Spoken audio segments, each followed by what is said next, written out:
La paix ou l'épée? Commençons par là. Ouais, C'est intéressant de parler de la paix et de l'épée, voilà. et donc les conflits et la paix. Dans quelle mesure aujourd'hui la médecine, non, la médecine, Mhm. j'aime pas beaucoup le Oui, nom de la la prise médecine, en charge. la prise en charge, Voilà. voilà, l'accompagnement Voilà, des je préfère patients, l'accompagnement. l'accompagnement.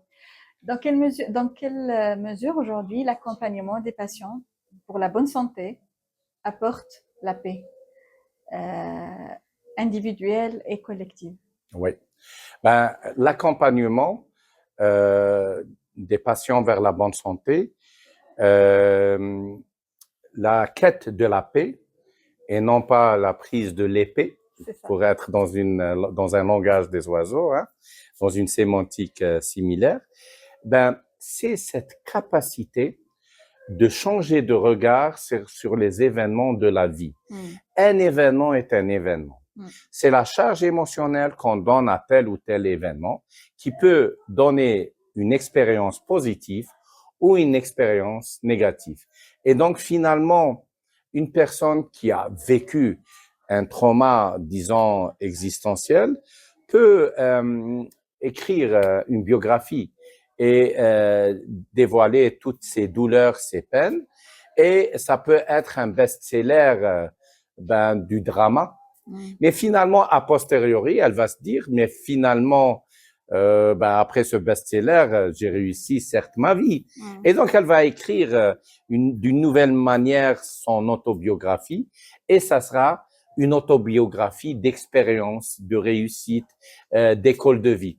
Et finalement, à chaque instant, à chaque expérience, tout est lié aux événements de la vie. Et donc, finalement, chaque personne est ce qu'elle est grâce à ce qu'elle a vécu, grâce à ce qu'elle a pu expérimenter.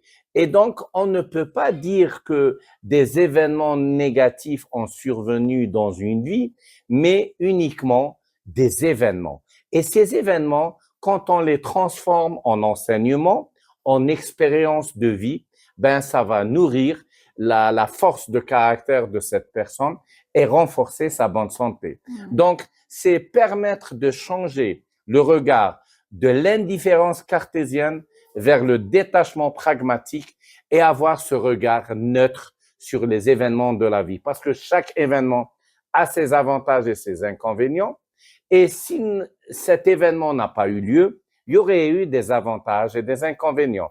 Donc, cette vision des choses permet à être en paix à l'égard de toutes les expériences de vie. Je vais vous donner un petit exemple qui va faire sourire beaucoup de gens. Un petit retard de vol pour voyager en avion, c'est que certainement vous allez rencontrer quelqu'un que vous n'aurez pas rencontré si le vol était à l'heure.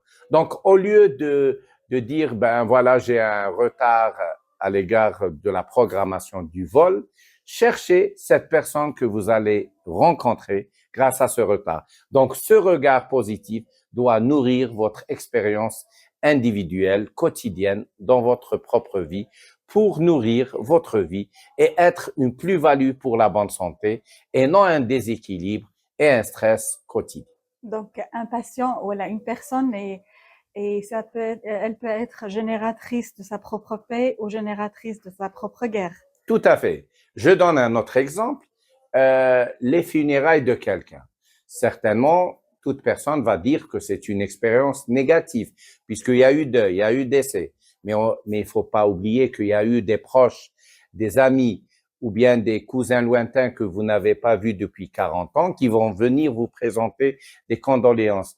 N'est-elle pas une belle forme de gratitude, d'attention et de cette connexion sociétale qui peut être expérimentée lors d'un décès, donc lors de présentation de condoléances.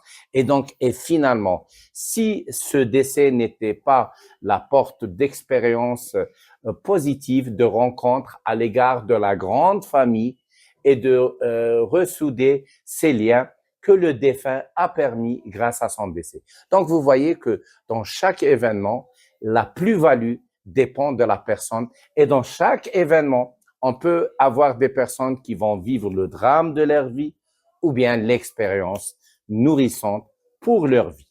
D'où la responsabilité individuelle de chaque personne par rapport à l'expérience qu'il est en train de générer. Et donc, cette responsabilité lui rend ce pouvoir de la changer quand il décide, comme tu l'as bien dit, et la décision étant faite, à ce moment-là, il peut bénéficier de tout cet accompagnement grâce à l'approche globale, le protocole du docteur Ilyes Barli. Tout à fait. Et pour être plus simple, changeons de regard, changeons de réalité. Merci beaucoup, docteur Ilyes Barli. Merci bien et je vous remercie. Merci.